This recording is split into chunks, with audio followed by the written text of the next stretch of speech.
Hi, I'm Jim Calafiore, comic book artist for over 30 years. Drawn everybody from Aquaman to my own creator-owned books, most recent Ned, Lord of the Pit, and you're on Splash Pages.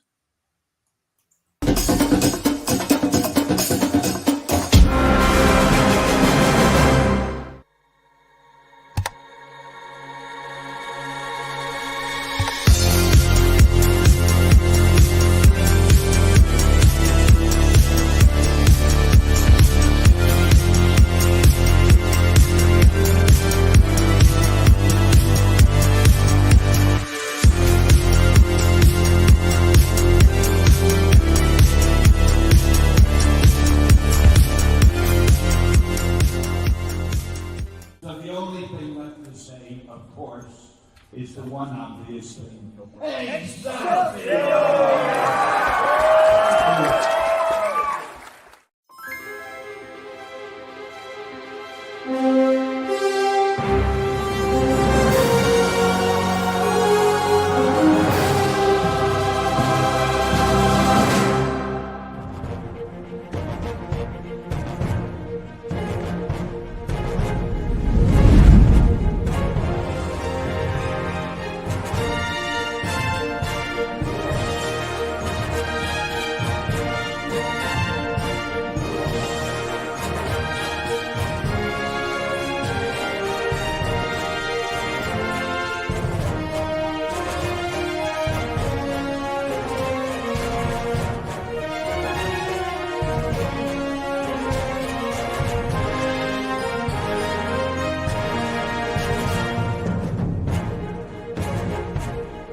Hey, happy Tuesday, everybody. You are watching Splash Pages. My name is Leo. I'm the monkey behind the keyboard here. And yes, I have still not unpacked. I apologize. But we got an awesome show scheduled for you as always. And with us, Carrie. How's it going? Oh, you're muted, Carrie. Sorry. Hey, everybody. I'm really excited. It's Tuesday. We have an awesome guest tonight. Oh my God, I've done so much reading. I had to go and lay down because I was getting an ocular migraine because I was just like, must read more, must read more, must read more. So get excited and let's see what Tar's doing. Heidi ho, everybody. It's Tuesday night. Woohoo! And as Carrie said, very excited. I did a lot of extra reading myself this week, which for me, that's pretty crazy. What's going on, Tom Dog? And over to Drew so we can get this thing on the road. Thank you, Jar. That was wonderful, and it is very rare. So I'm glad you're stepping it up, buddy. Hi, everybody. I'm Drew. I'm the end of this train, and we have a great show. We have a superb guest on. If you've been paying attention to comics the last 30 years, you've most definitely seen some of his work. He did work on Peter David's run of Aquaman. He did some work on the awesome, and in my opinion, underrated Marvel series Exiles with Judd Winnick and others. He did Gotham Underground. He collaborated wonderfully with Gail Simone on The Secret Six, and again on their Kickstarter project, Leaving Megalopolis, which we all loved. And he's here also to discuss his latest creator project, Ned, Lord of the Pit. We saw him at Terrificon, and we said, you know what? We need him for more than 5 minutes. So everybody, the one, the only, Jim Calafiore, everyone. Draw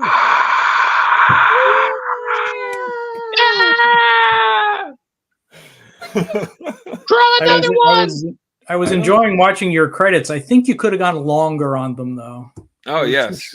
Yeah, they used to be really long, but yeah, people complain about it, so I decided. This is the trimmed version I saw? This is the trimmed, yeah. Well, we used to have them longer because then there's like sharing we do in the background and stuff like that. So it gives me a little bit of extra time to do what's needed. But our commercial didn't even come on anymore.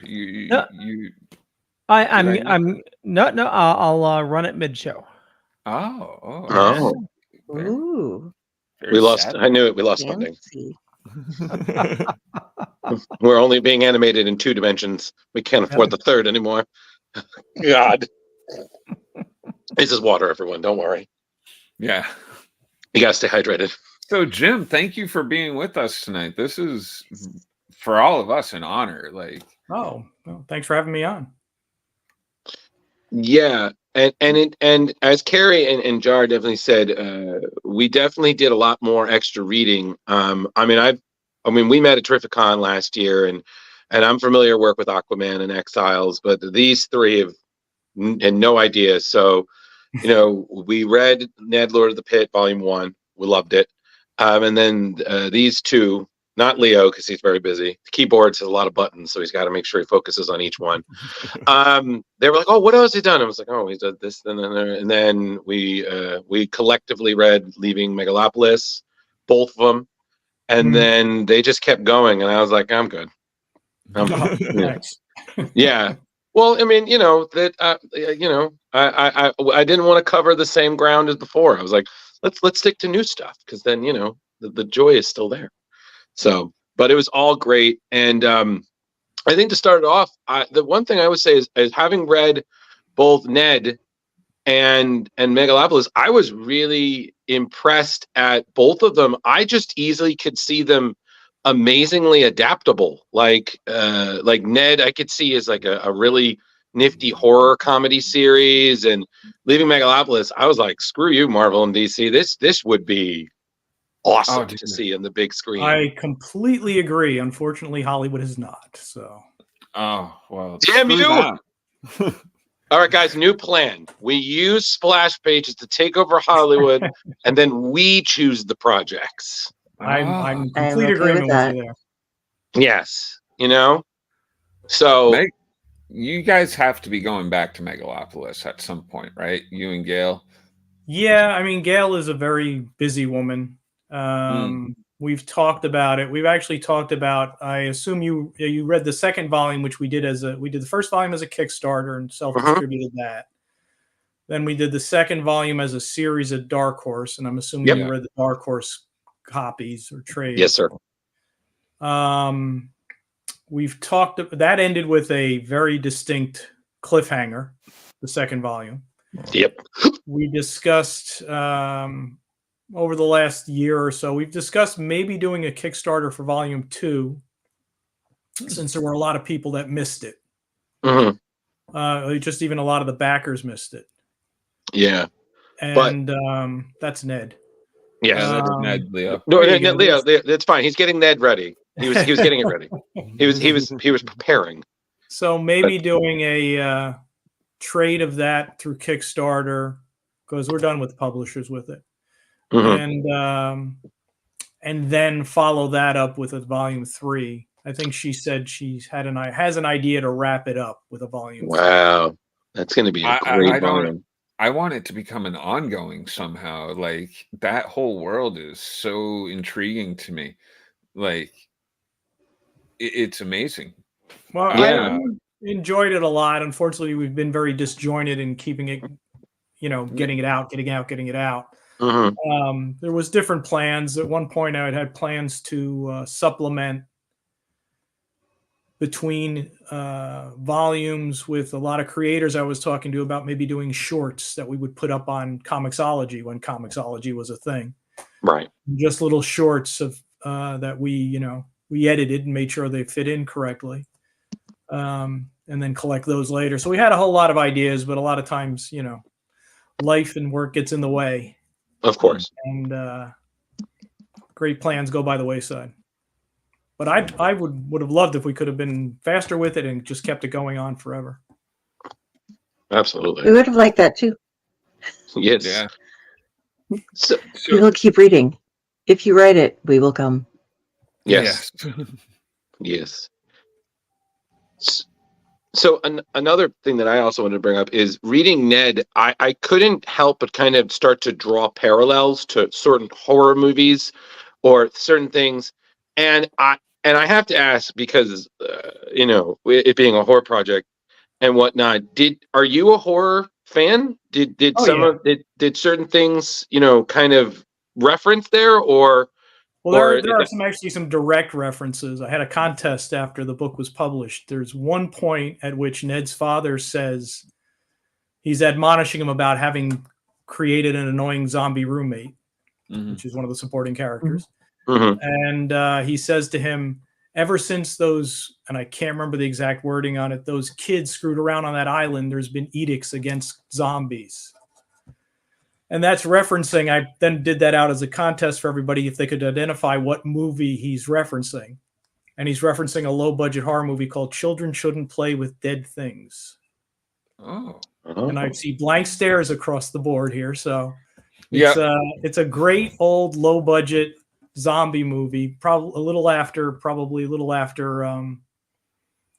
Night of the Living Dead. It's actually written and directed by the people who brought us Porky's, and the director is actually the director who directed A Christmas Story. And I mean, it's low budget. There's some bad special effects. There's some good special effects. It's just campy and fun as hell. And anytime I'm talking to somebody who's a horror aficionado, I hit them with that. I said, "Have you seen Children Shouldn't Play with Dead Things?" Carrie, I think this is a candidate for Tomb of Yeah, this I is do a horror a show. movie you actually like. Yeah, maybe. I do a show called Tomb of the Terrible with one of my other networks, and so we do low budget horror B movie kind of stuff, and we just actually had our first negative review. By the end of it this last week, there was we've watched some really bad stuff, and some of it's like fun bad, but yeah, we just had our first negative. But this would be something I could put on the wheel. Thank you. Check it out. About this. It has this wonderful moment at the end where the zombies actually look at one of the other characters, and it's a moment that feels like they're looking at him like, dude, we're evil, but come on. They give this guy this withering glare from the zombies. Okay, I'm sold on movie night. I'll tell you that. Oh, absolutely. Yeah, right. So that's awesome. Does Ned resemble did you take any? Are you Ned? Are you the lead character? Not that you see demons. I'm all the characters. I mean, that's a writer. You're everybody in the book in some way. Yeah, it's true. But I am very sarcastic. I don't have commitment issues, which Ned has commitment issues, but I'm very sarcastic. Yes, it's true. And people say that that's me, and that Doug, the couch potato demon, is another friend of mine. But every character you write is you in some way. How do you say that, by the way? Is it Doug or Doug? Well, that's the gag. With his name is his demon name is D''UG, which is a glottal stop. And in reading comics, like John Jones, the Martian Manhunter, I would always pronounce that glottal stop right after the J's.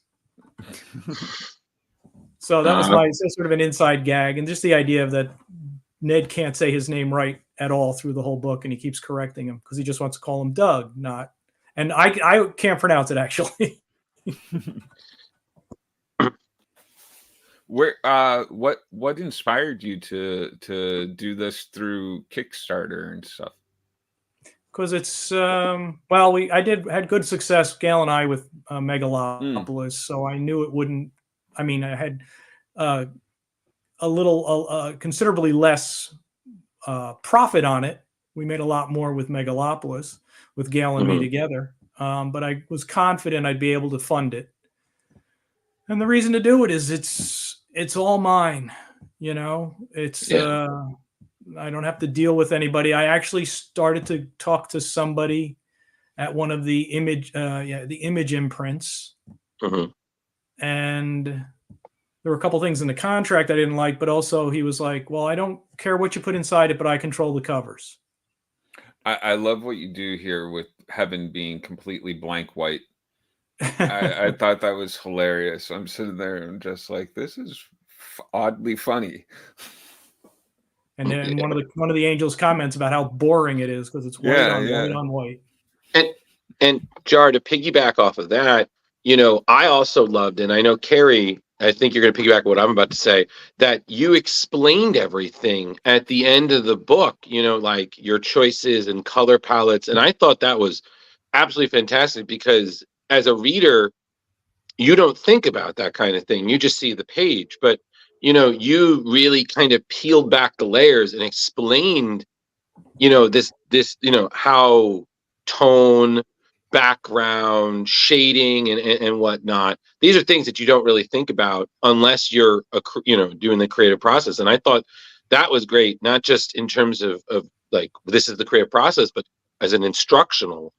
I thought that was just absolutely fantastic. You taking the time to really go through that process, because it really did make you appreciate, the page that much more and whatnot. And I think it's also important because I think sometimes some people kind of value one creator over another sometimes, like, oh, this story's okay, but this art is really bomb, or like vice versa. But it's you all around, so you really, like you said, it's all yours, so you get all the credit. And it was just, that was awesome. So I just wanted to kind of compliment it.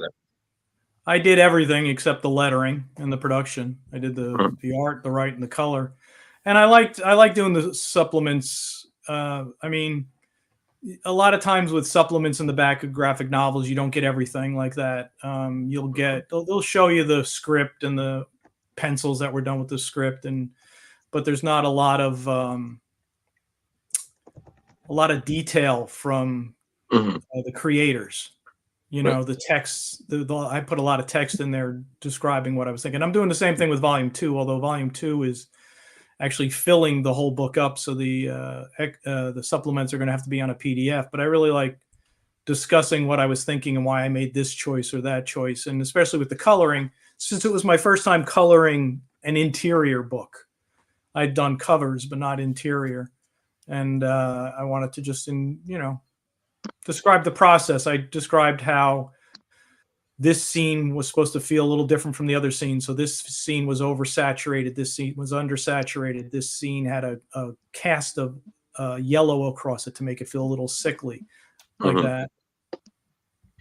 The part that you did when you were showing how you did the church windows going in and the different layers that you're using. I use GIMP when I'm doing any of graphical stuff, and I end up with a ton of layers when I'm doing things too. But I've tried to do effects like that, but it never occurred to me to do them that way. I'd been trying different ways around. So you, sir, that was a game changer for me. I now know how to do a lot of things differently than I have been. It was, so the descriptions were clear enough for you to follow then. Oh yes, definitely. I was just like, oh, what? That makes a lot of sense. Yeah. I use Photoshop still. Actually, I have a very, very old computer. I have the purchased version of Photoshop. I was gonna ask you that. So you're running what the last one was, like 8 or something like that, or 7? Photoshop? Yeah, before they went to the yeah, it's not the last one. model. It was one before that. I think it's Creative Suite, whatever. Yeah. But I bought one of the very last Apple towers that would run it okay. Yeah. Oh wow. And I still have that as my machine for coloring. It's getting slower and slower, and I know I'm going to have to dump it and change to something else, but I don't know. Yeah. Yeah. It's a lot of people, I definitely didn't like when they went to the monthly subscription. It's better just to buy it and then you own it. But now it's, it's like impossible to do that. Yeah, it's like $60 a month, which is insane. Yeah. So with Ned being, obviously creator owned, for fans that want to the pages so you get to the hell shot. That's totally. The pages so you get to the spread. There's a really good shot of hell. There you go. Yeah. No, Leo, stay. Now after question. My keyboard's been sticking. Yeah. I'm sorry, I didn't mean to interrupt you. But. No worries. With it being your own IP, and for fans that want to purchase Ned, what's the best way for them to buy it where you get the most out of it to support you the best? At the moment, it's by emailing me or seeing me at a show. Obviously, I have books for sale at the show, but to get it, I'm trying to look at certain. There's commerce sites where you can list that. I'm looking at that. But right now, it's really just emailing me Okay. or Wow. contacting me on Facebook or Instagram or something like that. Nice. You really are doing all the work. Oh yeah, I'm also self-distributing. I've been going to comic shops and cold calling shops and visiting Good shops for and you, man. self-distributing. Well, it's tough, you know, especially since I hate people, you know, that I have to go talk to people. Damn them all. Drew, So- you had a question? Yeah. So so regarding this, you know, Mhm. I think it's also funny, like again, back to horror inspirations. I kind of caught some like moments that felt to me a little like idle hands. The Ned talking to his now zombie best friend or roommate kind of felt like American Werewolf when he's talking That to was in there, yeah. That kind of Yeah. I mean, there's a lot of influences. Yeah, and even the dad kind of reminded me a bit of like Pacino talking to Keanu Reeves and The Devil's Advocate. Oh, And that's funny. I liked Maybe. it because you could see, like you could kind of draw those parallels, but it was his own thing. And you know, I think especially because we've seen an increase and these Carrie and Jar can back me up on this. We've seen definitely an increase of horror comics in terms of popularity over the last couple of years, but you know, and people trying to like I'm trying to do the next big thing. I was like, no, just tell the story. Just tell your story and Yeah. make it great. And then everything else will come. Like reading this, like I was like, wow, this is a really solid original read here. And it's got everything that you could think of in terms of interest. It's got the humanity, it's got the funny, it's got, you know, the action, it's got the good and evil and the weird monsters and stuff. Great But art. you had this really great way, especially of the human moments, like Ned talking to his girl, talking to the roommate, talking to, and I'm going to say it wrong, so Dig or Doug or Doug. you know what? It's You fine. can, you can The say demon. Doug. You can That's say fine. Doug. Doug. And I Or even Shane. love the little backstory that you had afterwards with the girlfriend. Well, that And- was because I realized I had really shorted her in the story. Okay. And what you're talking about is the little supplemental, just short story that featured just her Right. and had nothing to do with Ned. That was actually had been part of an earlier version of the script for the main story. Mhm. And it sort of impeded the story. So I had taken it out, at which point I realized her character got severely shorted. So then I just decided to throw that as the extra standalone to go with it. Nice. And one more thing, the variant covers that were kind of like the chapter markers were just fantastic. I mean, each that one was like me asking friends for favors, and everybody did a great job. yeah. All right. Well, the book was Yeah. originally conceived as a series, so it had been divvied up like separate issues. Mhm. And I liked that pacing, so I decided to keep it, but I needed chapter stops. So just visually, people would have a moment where it's like, okay, that section ended, this section started. So that's why I put the pinups in, and it's the same format for volume 2. Same thing, and have guest pinups. Yeah. It kind of had that old image feel. Like I remember when I was reading old issues of Spawn, they would have just artist pinups, and I was like, "Oh, this is freaking great!" You know, screw ads. This is what I want to see. You know, Yeah, so for sure. it was a nice little treat there. So glad it's continuing volume 2. I'm good. Jarder, you had a question? Oh, in volume 2, spoiler, I want to know, does Doug get more fleshed out? Pun intended. Pun intended. He's there.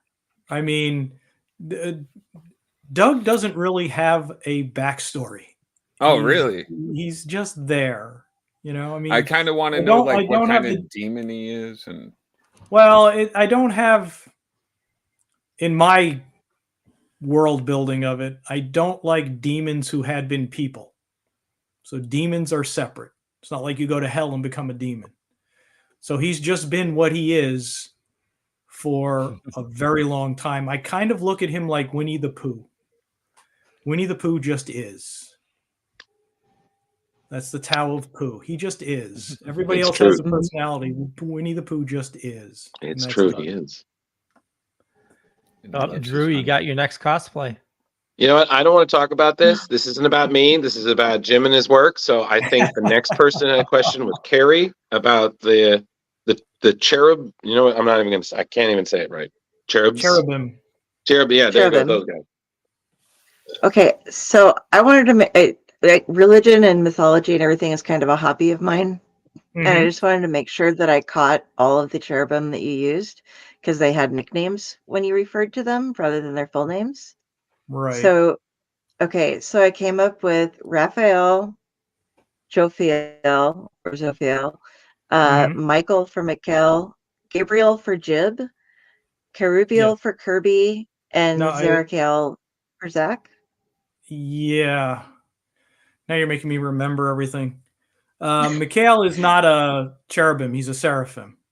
He's separate from them. That's why he looks different. Right. But yeah, you pretty much got the 5 cherubim I'm using. Nice. Yeah. She does her Okay. homework. And if you know cherubim, you know I did the 4 wings on them because they have 4 wings.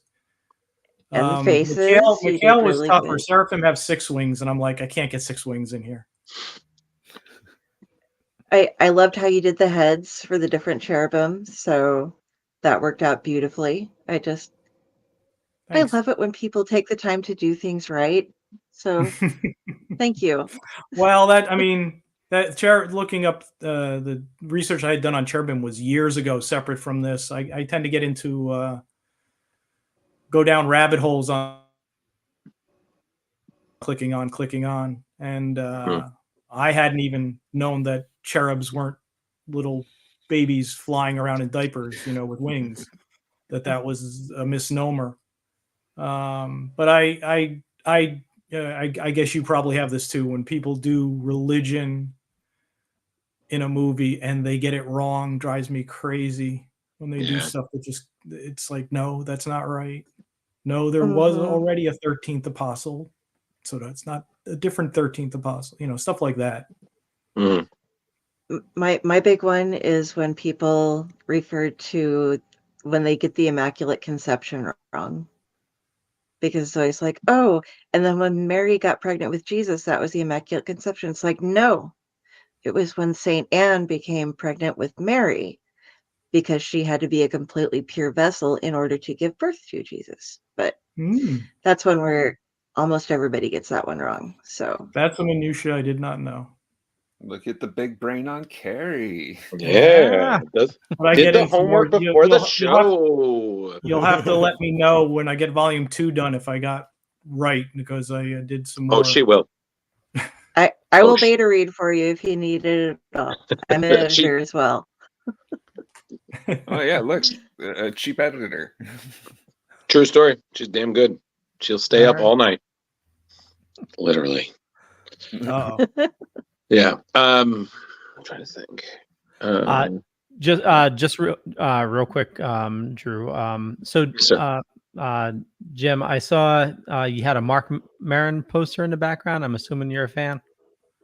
Yeah, it was also sort of explaining. I mean, Ned's not the easiest person to love, I don't think. He's got issues, and I wanted to explain, at least in part, why this woman would be in love with him. And part of it is she likes someone who makes her laugh, So I put that square at center. That was actually a poster by an artist named Ian Glaubinger, and he is I think he's Has You Now is his Instagram ID. He does these very cool, more than just that, he does a whole bunch of very cool retro stuff. And that was a poster he had done for a performance in Red Bank Theater, I think, in New Jersey.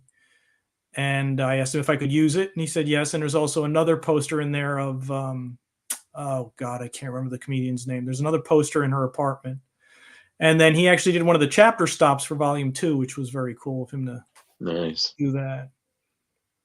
But he was very nice That's to let me awesome. use it in her apartment. Awesome.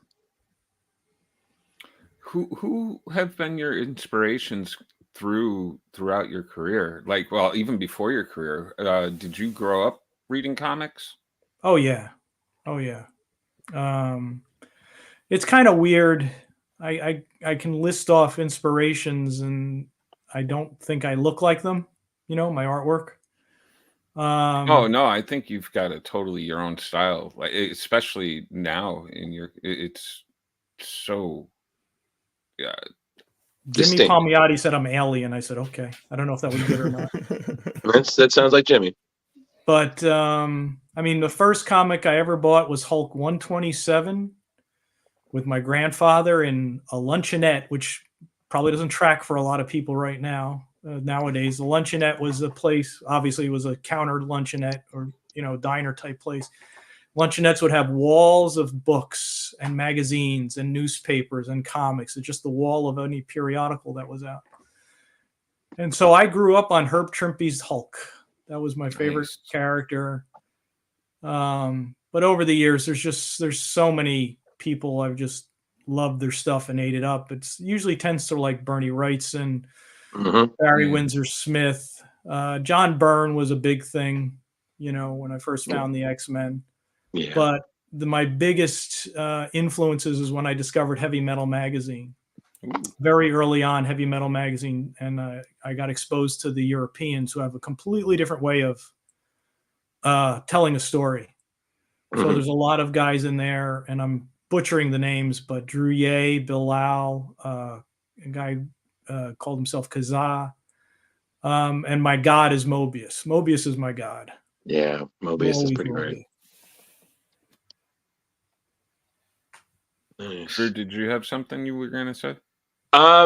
No, I mean it's Oh, funny. okay. Like as he's talking, I'm still just looking at some of these pages of Ned, and I think it's funny because I was reading the book when I was on break at my job, and I came across the scene in the birthday party when he just uses his voice. The kid who's just staring at him.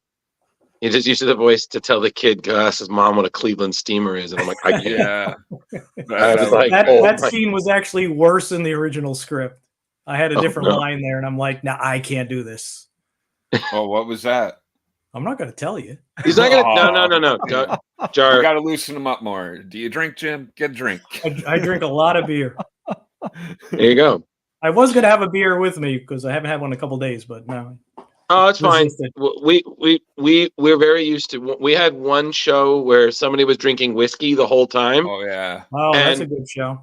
By That by an was. hour in, he was just spilling stuff left and right. I was like, man, we got to get our guests a little bit more drunk, and we're gonna get all the trade secrets, man. Yeah. Like all the DC and Marvel secrets. No, it was great. He was in Georgia, so he had the weather to do it. So, but yeah, but no, it's just the book. It just What? yeah, laughter. What- There we go. It just Yeah. Now, is that kid puked on himself? Is that what I'm seeing coming out of his mouth? Because that's what I took it as. I didn't consider it puke. He's just a sloppy kid. So he was kind of drooling. But yeah. you want to consider it puke if it's funnier for you? Go ahead. Yeah. Boom. Yeah. So, what would you say is the toughest part about putting out your own comic? Everything. Everything. Yeah. I know that's not a great answer. No, that's true. I'm probably because I'm a control freak a bit. And I really like to do things myself. Probably why I decided to color it myself. It took a long time coloring the second volume. I actually started to go with trying different colorists to save myself time. Mhm. And the stuff would come in and I'm like, no, that's not how I want it to look. So I went back to coloring it myself. Distribution can be just a Kickstarter can be a little daunting. Not on Ned, I shipped maybe 1,000 copies. On Megalopolis, we shipped 5,000 copies. Right. Oh man. So that was all the uncreative stuff. Getting up an assembly line of friends, and we just packed envelopes, got them off to the post office. But it's my thing, so nothing's too hard. You know, Right. I'll do anything for something that's my thing. You know. Mm. It's your baby. You gotta. Little, yep. Little. Well, I know a sassy. lot of people I've talked to about Kickstarters, and they're like, "That's too much work." I'm like, "Yeah, but it's mine." You know, so Right. not But everybody feels that way. then you get the reward of putting out your work, like The way I Right. wanted it to be, too. Without Yeah, anybody exactly. telling me. You know, the story goes as long as it goes. The pages goes the number of pages it goes. I don't try and say, "Oh, I got to cut a page here so I can get down to 22 pages." Well, but also feel like that's the same kind of reason why you do, because I follow you on Instagram, and that's how we chat originally, is that you do a lot of those early morning draws, and you just draw whatever the heck you want, and Right. and like I remember recently you did a Dark Phoenix, and you were like, I don't care about retcons and whatnot. Jean Grey is my Dark Phoenix, and or you did the Shadow. And you're like, yeah, I'm not going to do Alec Baldwin's nose. Like I'm drawing, like I remember, like Lack of nose. and yeah, and I mean, they're just always great. And then it's not just that; you also show, which I thought was always so great. You show how you draw it, and it's just, that's why I've always said to people, like, if you take the time, drawing is going to take a long time, even if just one image, Yeah. and you're doing, you're done just drawing it, but you're also, shading it and inking it and whatnot. Right. That's Yeah, I do even those more time-lapse time. videos. Yeah, but like I've seen you do those, John Wick. You did. I'm a big 2099 fan. I loved your 2099. I thought it was great. Oh, thank you. All of those. I like the Peanut Star Wars I did. Those are my favorites. Yeah, those are really solid too. Like, but again, it's like you said, it's what this is you drawing, keeping that hand fresh. This is what you want to draw. So you say, hey, I'm going to draw that. You're like, all right, well, who's going to stop you? He's going to say, Jim, no, you know what? Let's not do that. I was like, fuck you. It's my page. I'm going to draw what I want. Well, it's funny if you talk to, I mean, unless you're Bill Sienkiewicz or somebody that's that successful, you're working for a living. Mm-hmm. And, you can talk to any artist you interview. At a certain point, and it happens very fast, we don't draw for ourselves. Mm-hmm. We draw for ourselves until we get a job. Right. And then there's no time to really just sit and draw whatever you want. At least till you're retired then. Speaking of jobs, you started out doing graphic design. Is that correct? Yeah, I came out of college. Not really. I never hung around with comic book people. Never my friends or anything. So getting in was sort of just me going to shows and trying to show around my portfolio. So I came out of college with a degree in graphic communication. So I was doing graphic design, working at ad agencies like that, and hating every minute of it. Right. I mean, I like doing graphic design. I still do it. I like doing logo designs. I do it for people. But in general, it was not fun. I was just biding my time till I managed to get into comics. Right. I've always wondered if showing your portfolio at cons and stuff actually helped, and I guess it does. It seemed to work for you. No, that's not how I got in, actually. Oh no! No. But plus, it was back then. Nowadays, at a con, I mean, you can't even get anybody's attention with the portfolio. The publishers aren't setting up like they used to. The editors aren't sitting there. You can go. You might have a better chance now with a lot of the smaller publishers who are there and ask if you can show your stuff. In those days, I mean, I showed my stuff to Jim Shooter, at the Valiant table. Wow. Didn't get me a job, but the way I actually got in was there. Back then, in the early '80s, mid '80s, there was a free rag at the comic shops called Comic Buyers or Comic Shop News, something like that. I can't remember. And it was just free. When you got your comics, you got it with your comics. Right. And there was a classified section in the back. Mm. And there was somebody saying, new publisher looking for artists. So I mailed some copies off. Now, this is before the internet. There's no internet at this time. There's no emails. So I just sent them off copies. And at a certain point, a little later, I get a letter back from saying, oh, I loved your stuff. I want you to do a book for me. And I was like over the moon, excited, until I realized I had lost his address. Oh, And there was no Oh, return no. address on the envelope. And I had lost that comic shop news with his ad in it. Mhm. And son of a- fortunately, I remembered the name of one book that he was publishing. I went to the comic shop. They had one copy. And I got his address. Nice. And then finally got back in touch with him. And then he So it was folded. meant to be. He folded like a month later. Oh, Oh. man. But I was lucky. Sucks. He fortunately knew Gary Reed, who was the publisher and owner of Caliber Press. Yeah. He was Okay. starting up Caliber Press. And that's where I started working. And Caliber Press was a great place. So many people started there. Jim O'Barr, Guy Davis, Vince Locke, Bendis did stuff there. Just Mike Lark. So many people did stuff for him. So that's the big start right there. Yes. Nice. Yeah. I did happen to find on your Instagram, let me pull it up here, your Star Wars peanuts.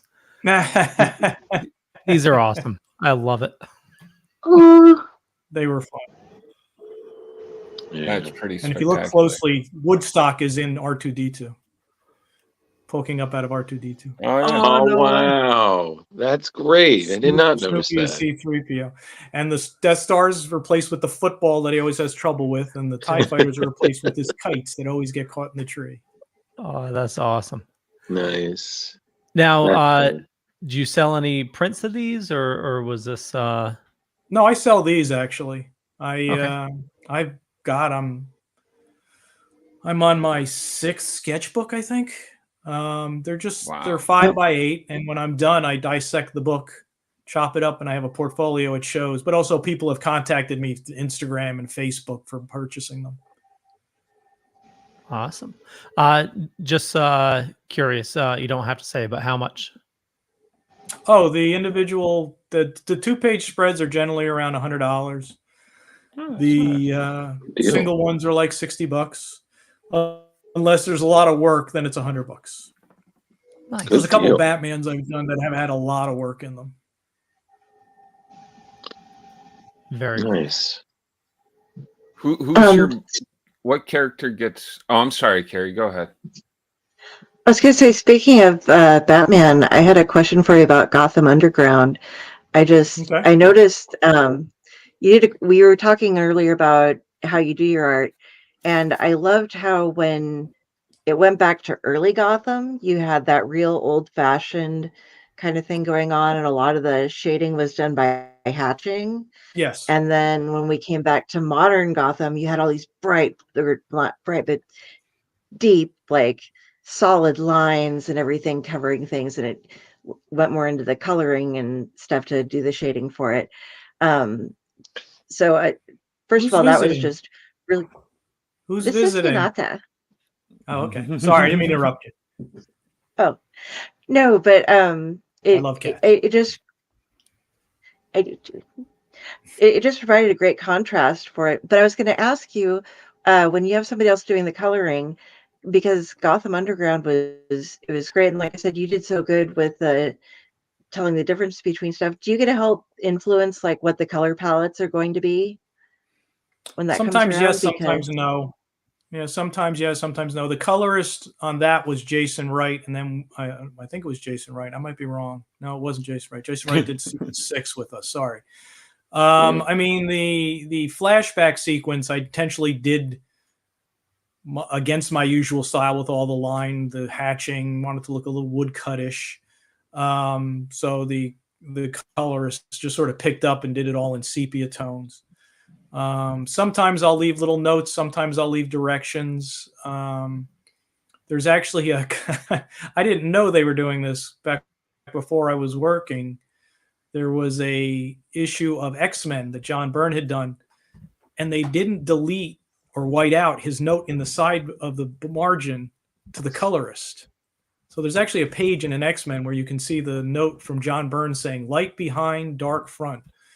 Oh my Something God. like that. I remember seeing that, and so that's what I'll do. Sometimes I'll leave notes. Sometimes I'll put in emails if it's something specific. But in general, with the mainstream Marvel and DC work, I didn't do too much of that. Obviously, when it came to Megalopolis, I gave a lot more notes to the colorist. There was a discussion between how we would color that, because I wanted to have a steely coldness to it, and he wanted to trend a little more yellowy for a sickness to emulate the city was sick. And I said, no, go my way. He ended up using that on one of the flashbacks, but I wanted to do that. Nice. And then obviously with Ned, Lord of the Pit, you know, I have arguments with myself constantly about what I'm doing. So and on to Megalopolis. I mean, like I've read your work before, but this one, I mean, holy crap, this just took me completely by surprise. And again, Jar had read it first, and he's like, "You guys got to read this. This book is just phenomenal." And I was just blown away by just the pacing, like how you and Gail, you know, you revealed the stuff. Because some people, I feel, they either reveal too much in the beginning, or they wait till the end, or they use the flashbacks too much. You guys use the flashbacks just enough to tell exactly what was necessary. You always intertwined it with what was happening. You know, I mean, the villains were just the heroes, just terrifying. I mean, it's funny because I was talking about this with Carrie earlier.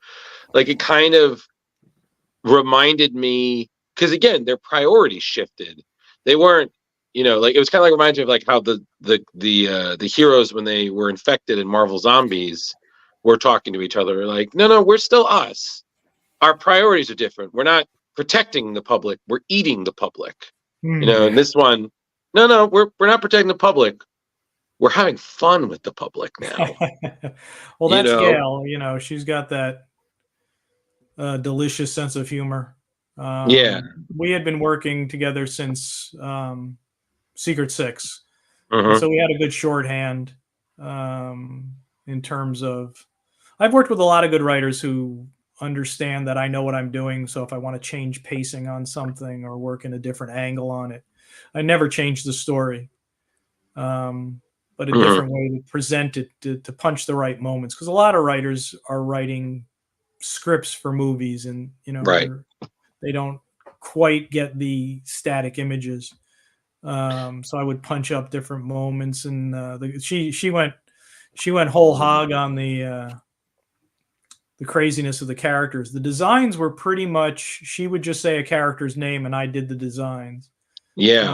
Overlord, she had some specifics. She wanted that ring on his chest, that ring of granite on his chest.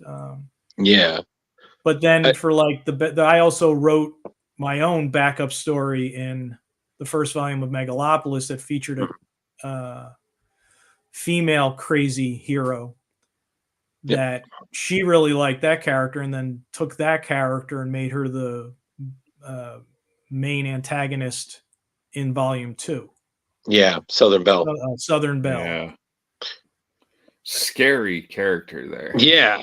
And I mean, I will say, in terms of, if there was one moment that I didn't understand how badass it was until I understood the context, it was what Mina did to the Red Flame. Because when she does, I'm like, who the hell is Chaz? And then at the end, I'm like, oh, wow. I was like, God damn. This book, man. Mina had a brutal life. Yeah, Gail can do that. She can really tear you up on stuff. Yeah, and I think if anybody kind of terrified me was, I think is it Fleet? Is that the speedster? The speedster, yes.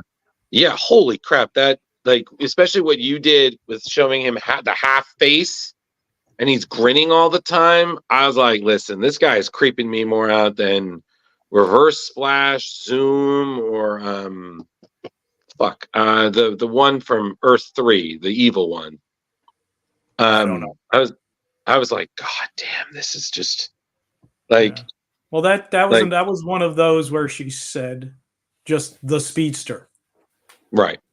and I just went and designed him entirely out of how I wanted him to look. And I mean, he's the real zombie looking guy of the villains. The idea there is that since he's gone insane, he never stops moving, so he's not getting any nourishment. So that's why he looks so thin and skeletal. Yeah. I mean, just like, again, the images were just fantastic, and originally I thought it was just like, one or two heroes, but you had all of them in this one city. And I was just like, wow, this is like the Avengers, the X-Men, the Fantastic Four, all just went nuts.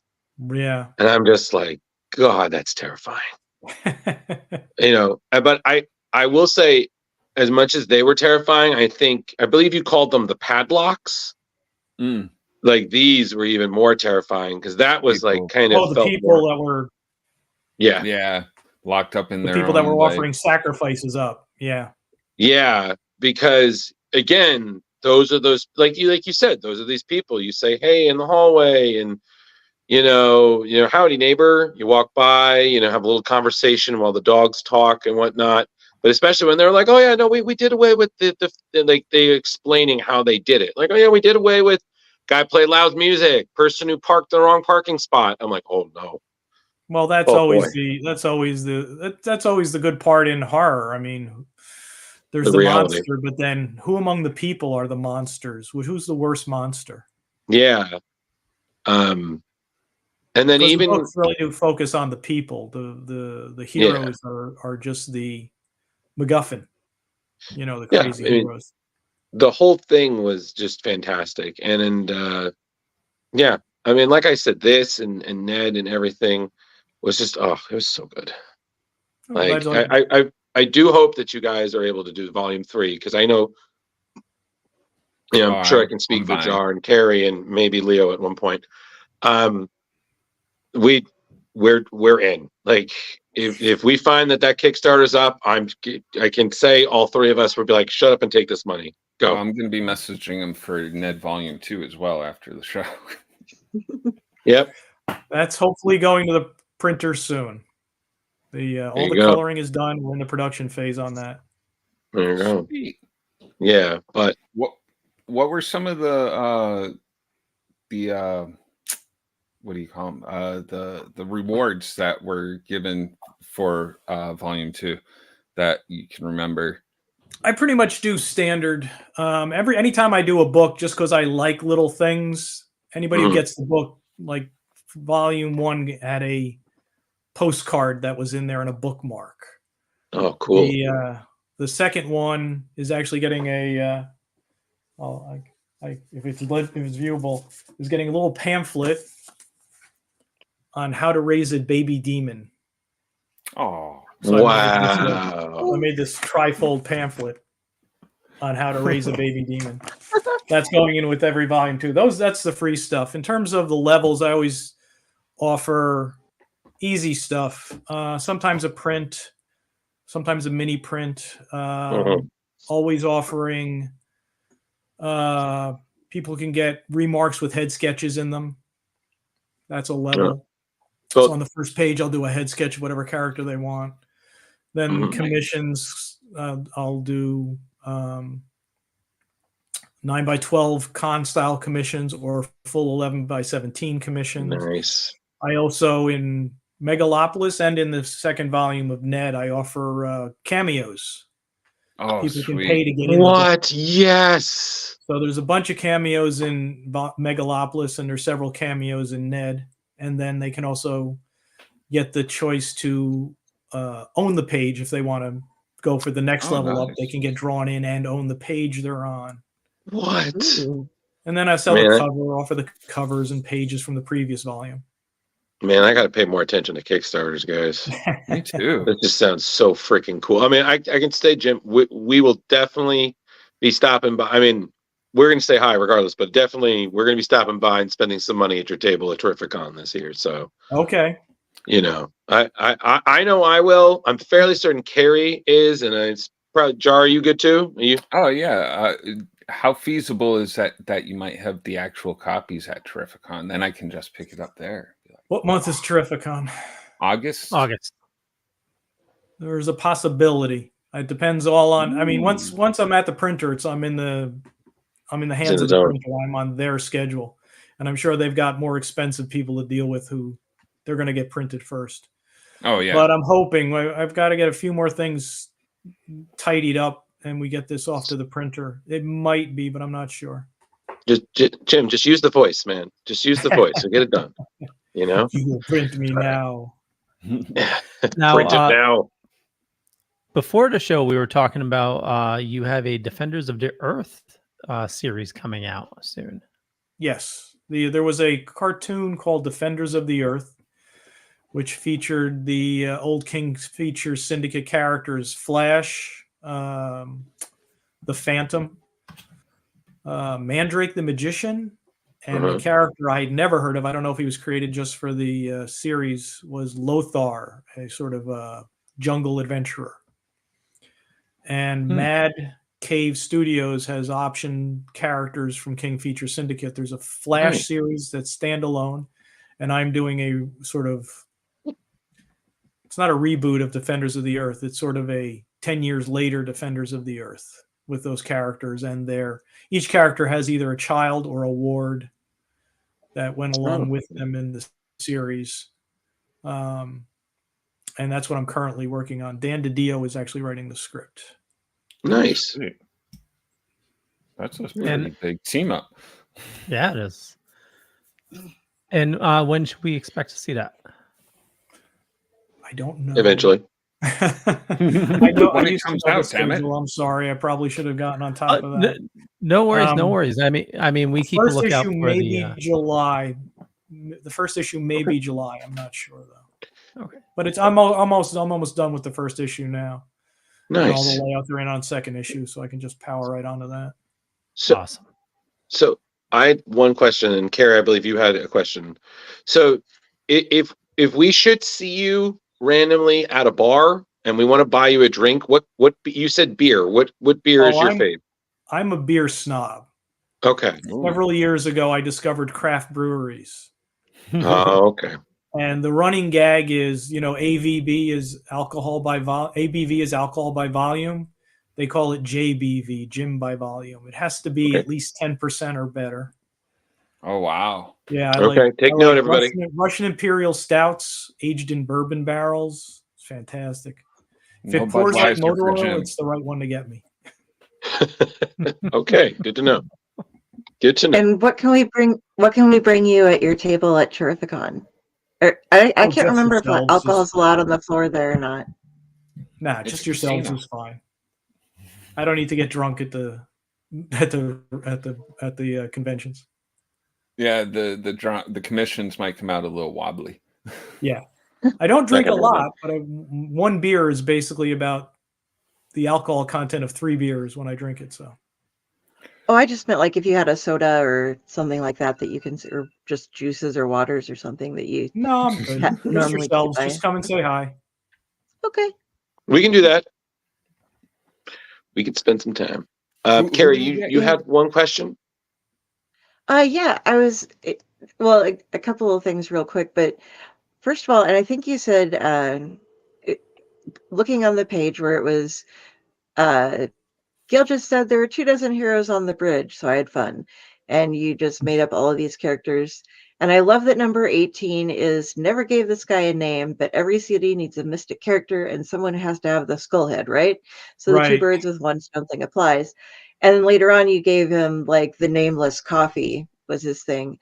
But I think it was when we were talking to Howard Mackey, I think he'd said it was Dan DiDio, you just mentioned, that it said, well, every comic has to have a flaming skull. That's just, you put that on and it just sells. And I might be wrong. I never heard that, but yeah, it was. It might that not have was, been him, but that was the fun part. Yeah, that was in the supplementals where I indicated each character is just, it was Gail didn't have anybody specific she needed there. She just had this crowd of crazy superheroes on the bridge, so I just had fun with it. That's fantastic. And then you did the magic cards, basically. Yes. Thank you for looking at the back of the comics. Nobody looked at the back of the comics. Oh, I read everything. She I was does. looking at the cards and I'm just like, I would play that card. Oh my God, you were so cunning with the little things that you put in there. Have you done stuff for Magic before? No. People would bring the series, the floppies from Dark Horse, and say, "How do you like the stuff on the back covers?" They go, "What?" And I'm the one who did the back covers. I spent so much time coming up with stuff for the back covers, and nobody looked at the back cover because they just assumed it was an ad. Oh, yeah, the best flavor text. Oh, it was fabulous. Yeah, the magic cards were fun to do. And pseudo magic cards. They weren't magic cards. Yeah. The CCG relatable cards. Yes.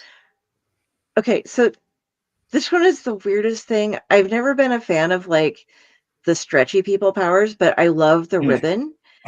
And I love the drawing. Yeah, when he saves Overlord and his arms everywhere, you're drawing that. It reminded me of like the Family Circus when the kid's running around and it shows the whole map thing. It's like that's where his arm went through. But then when he confronts the guy and come back through and he's like, you just scared the shit out of me with that.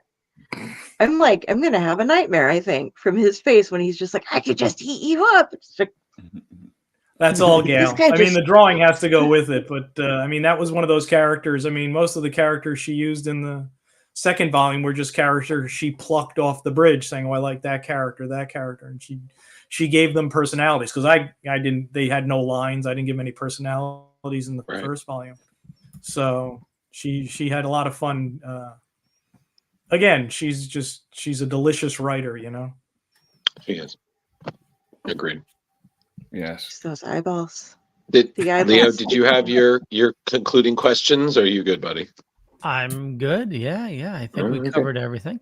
I know we're a little bit past an hour, so Jim, we want to be respectful of your time, so we'll let you go for the evening. I want to thank you so much for joining us. It was an absolute pleasure having you. Seriously. So where do you like people interacting with you on social media? I'm on Facebook. I'm on Instagram. Jim_Calafiore. There's a line. The line is important because there's another account that's sort of half there and half not there with my name. So the Jim_Calafiore.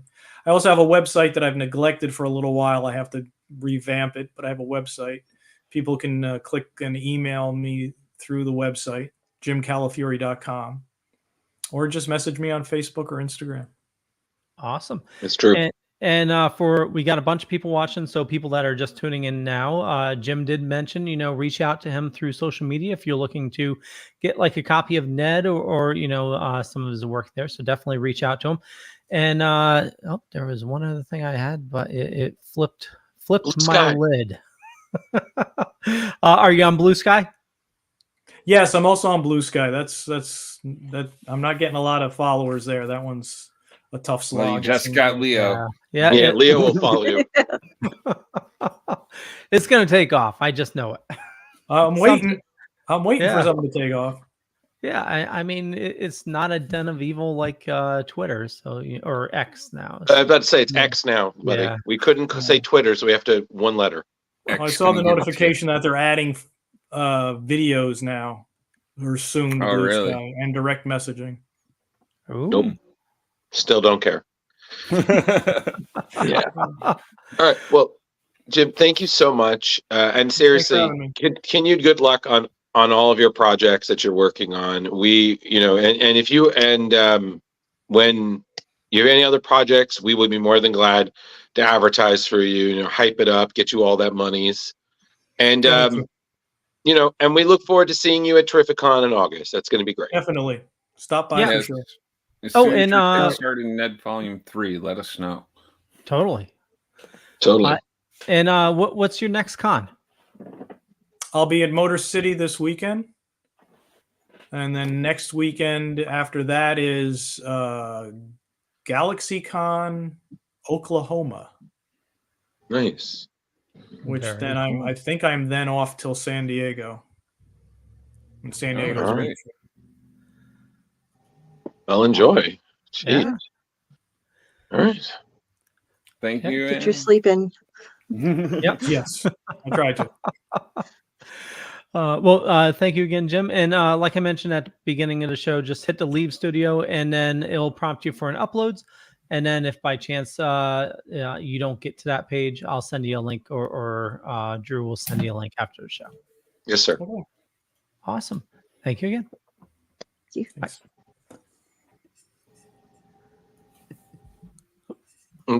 Wrong button. But yeah, well, I was like, all right. Awesome. A bunch of people watching, so stay tuned. We still got a bunch of show left, and We do? yeah, we do a lot of stuff coming on. We do. Yeah. So without further ado, we got to pay the bills. So if you drink coffee like I do, definitely check out Deadly Grounds, and we'll be back in a couple seconds. Rise and shine, my sinners. When Father Evil starts his day, he gets a little deadly. Deadly Grounds coffee has the richest, smoothest flavor you'll find anywhere. It's sinfully delicious. Once you go deadly, you never go back. Order yours at getdeadly.com. Coffee's so good, it's scary.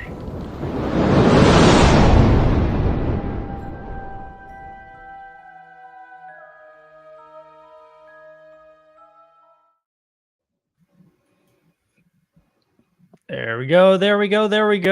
Okay, so up first we have Variant Watch. Is that right? Yeah, but there's actually, Leo, Yeah. there was actually something I wanted to discuss before we do Variant Watch. Oh, geez.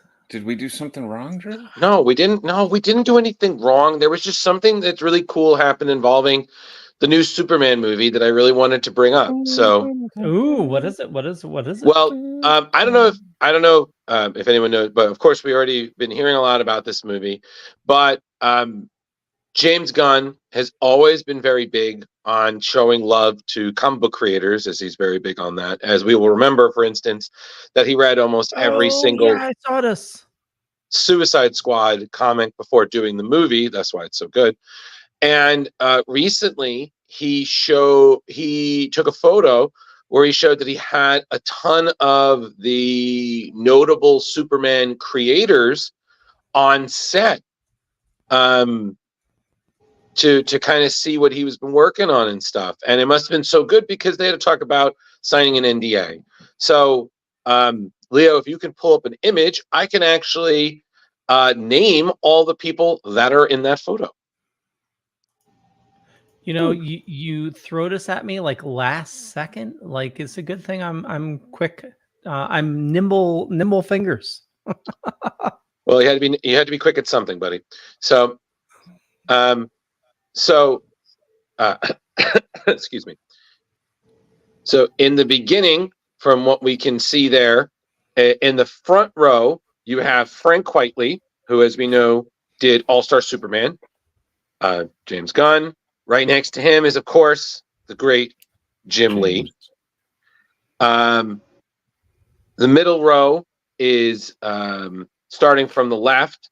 That's Angelo Esarkios. Next to him, Kevin Maguire. Next to him, Kerry Williams. Next to him, you have Scott Snyder, Josh Williamson, John Ostrander. Snyder, as we know, did the Justice League for a bit, but he also did a great series with Jim Lee, Superman Unchained, which was absolutely awesome. Josh Williamson did Dark Crisis. He's also he's been doing a lot of the big DC books, but I believe, if I'm correct, he's doing one of the super books right now. I believe it's Action Comics. So very good. John Ostrander most notably known for the Suicide Squad, but he also did do some great Superman work.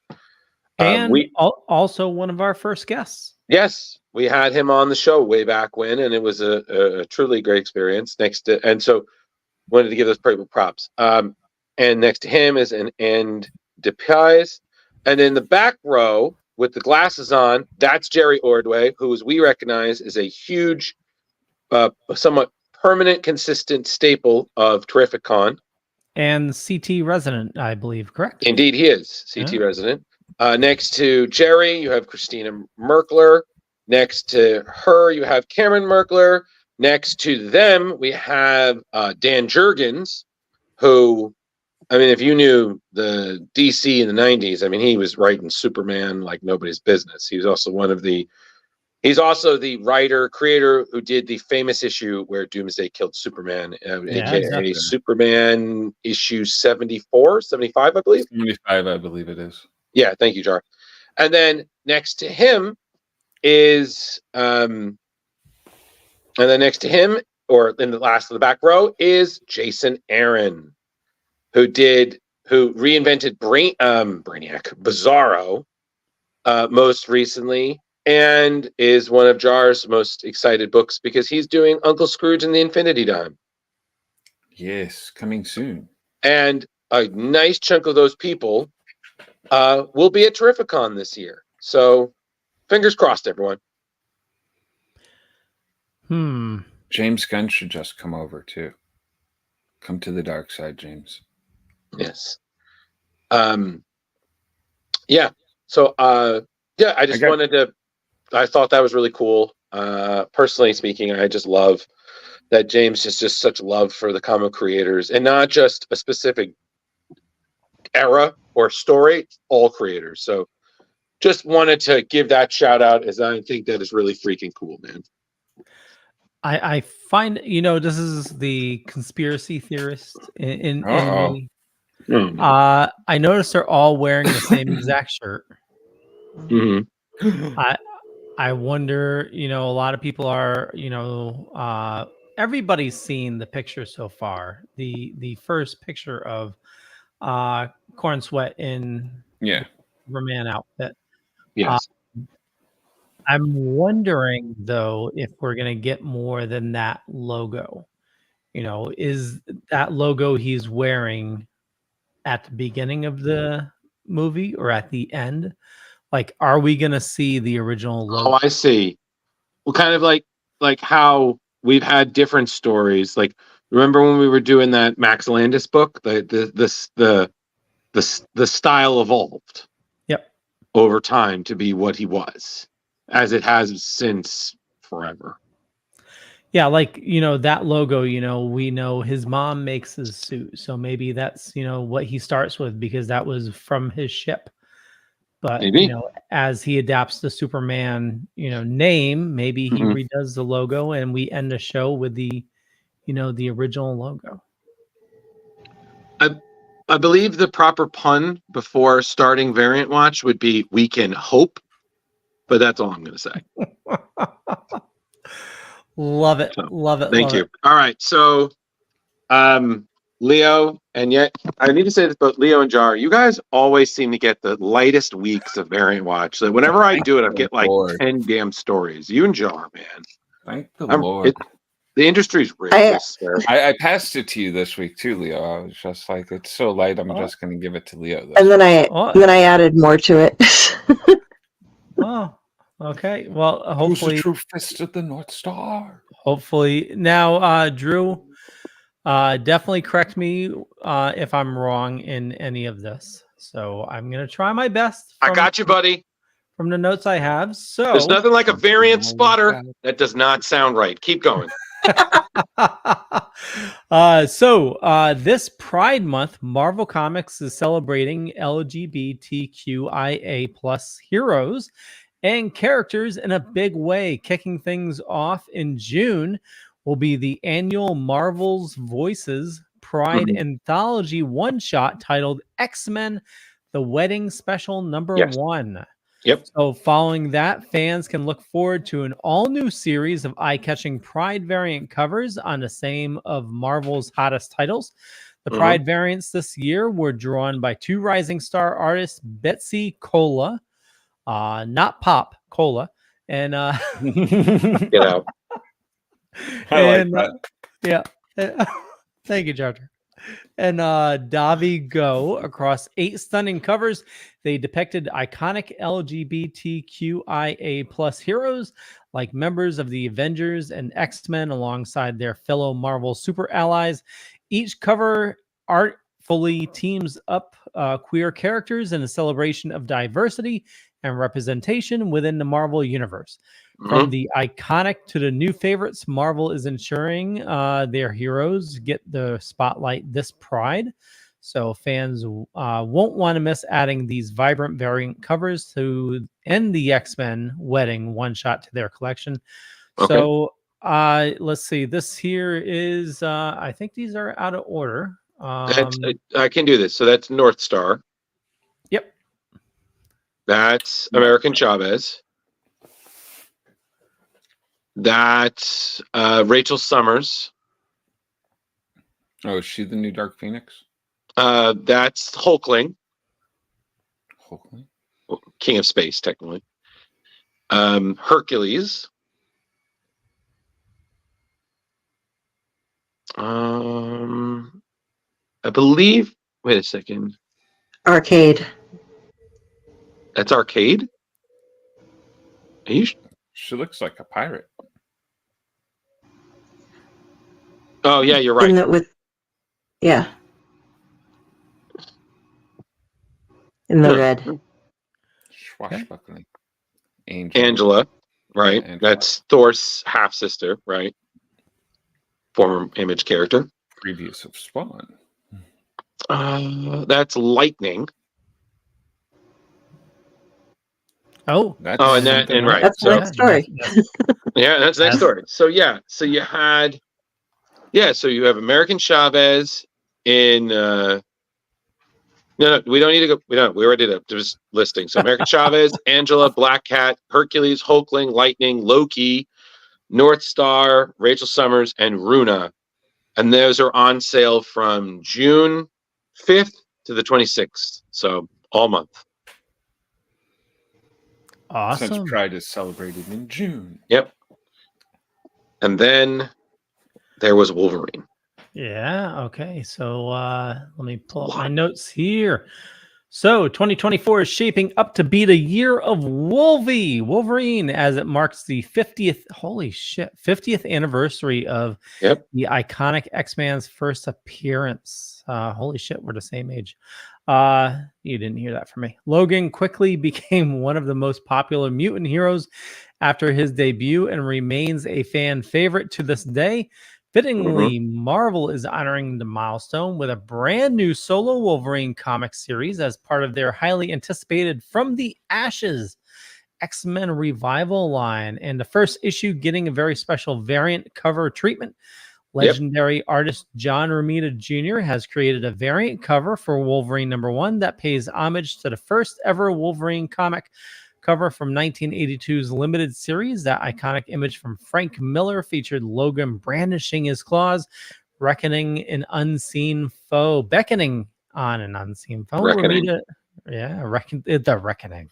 So Romita has put his own spin on the classic composition, the original 1982 Wolverine miniseries by Chris Claremont and Miller, exploring formative events like Logan's fateful time in Japan and his doomed romance with Mariko. Yuri is cemented Wolverine as a fan favorite. And Romita's cover celebrating that milestone. The new Wolverine solo book is sure to be a must-have for X-Men fans when it arrives September 11th. Yep. And it's in this collection of pictures, just not that one.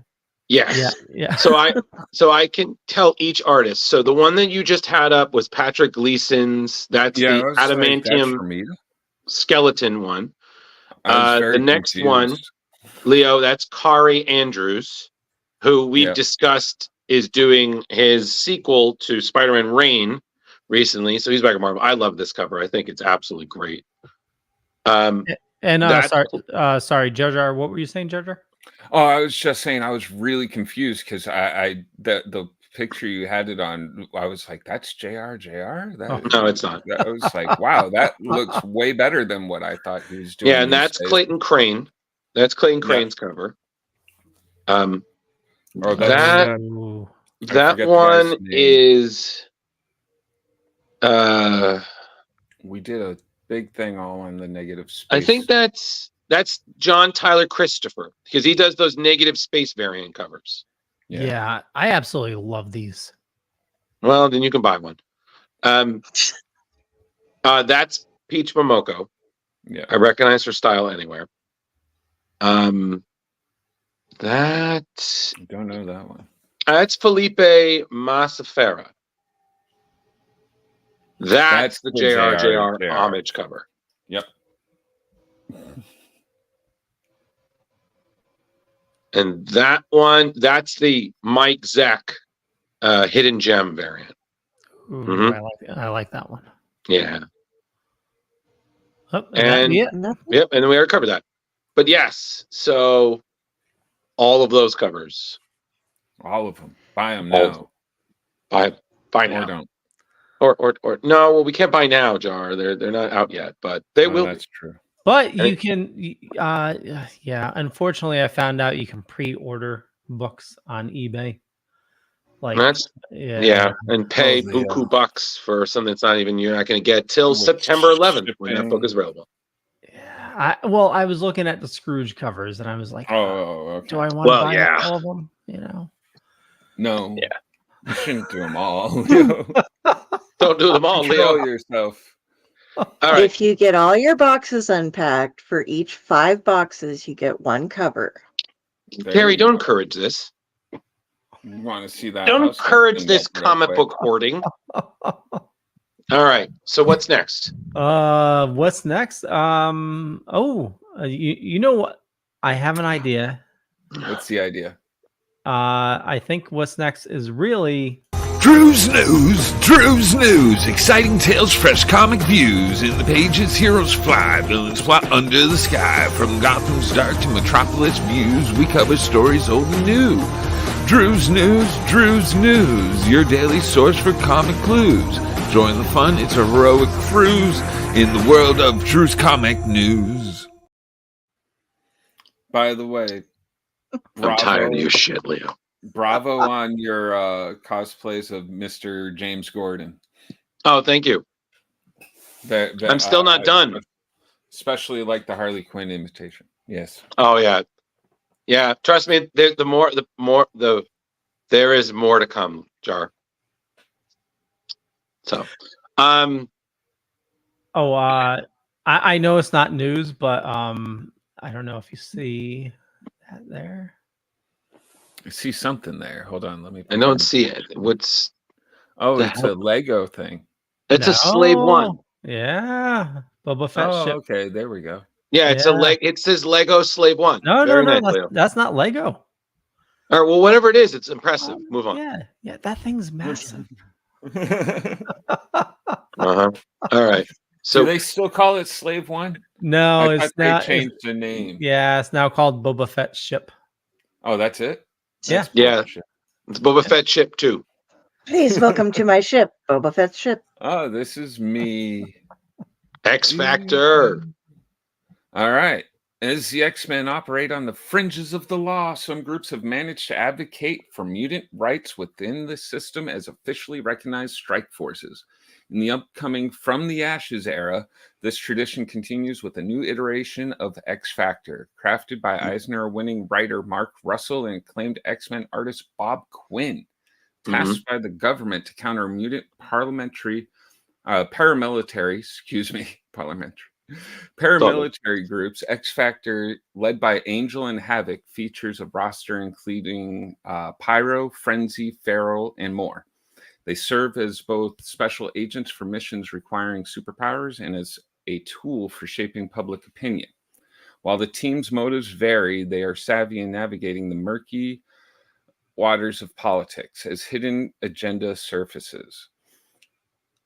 They confront internal strife and external backlash. The debut issue showcases variant covers, including group artwork by Muhammad Asrar, character pinups by Marcus Toe, and window shades variant by Luciano Becchio. New recruits, and I'm sorry if I murdered all of those. You're doing great, buddy. I feel like I did. New recruits by Dr. Cecilia Reyes and Zyber with electronic-based powers are also introduced. So for those people that like first appearances, get on this. Hey. Set against a backdrop of mutant arms race, X Factor aims to uphold democracy amidst international tensions. Join them on their perilous missions where alliances are tested, romance ignite, and loyalties are questioned. And I did not write down a date that this comes out. So, Drew, do you got it? August 14th, everybody. I knew you did. This is why it's What is the news if Drew is not here to supervise? Well, that's why we call it Drew's News. Get out. Drew's News. Drew's News. Okay, moving on, please.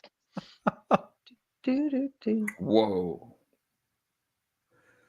Is this me? Yeah, this is you, Drew. Okay. Shit. From the ashes.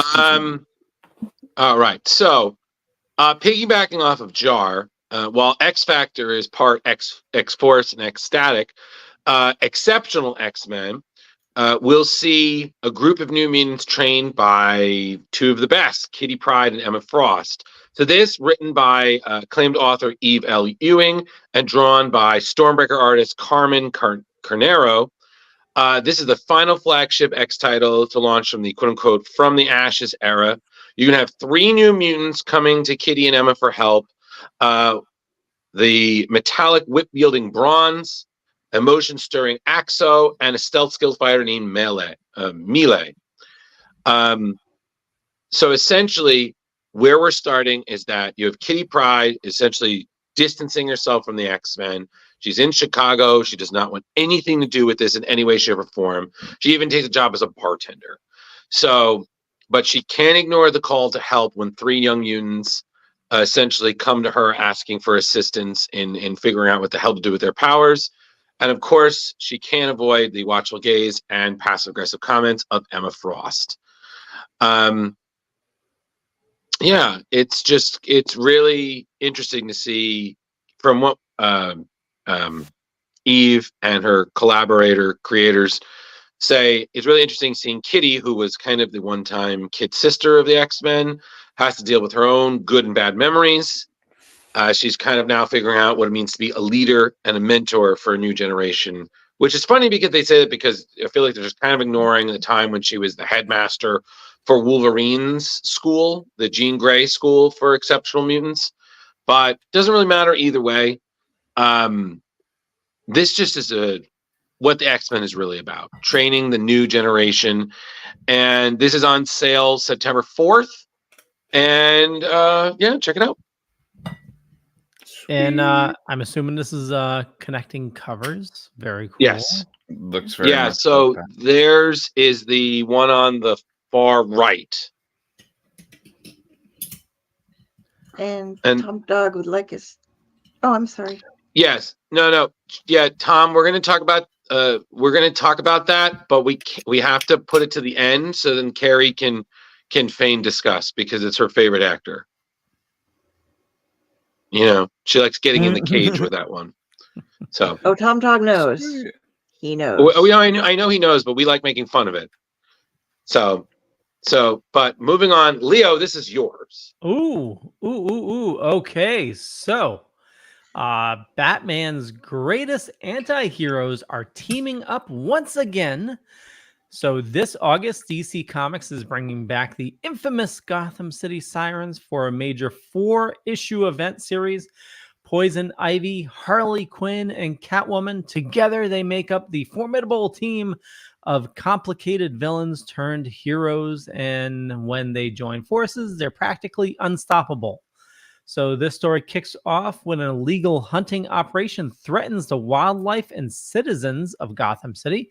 Harley, Ivy, and Selena all find themselves drawn into stopping it for their own reasons, but they soon realize they're up against a team of costumed criminals, including White Rabbit, Punchline, I don't like her, and a new group called the Nasty Damn you, Boys. Punchline.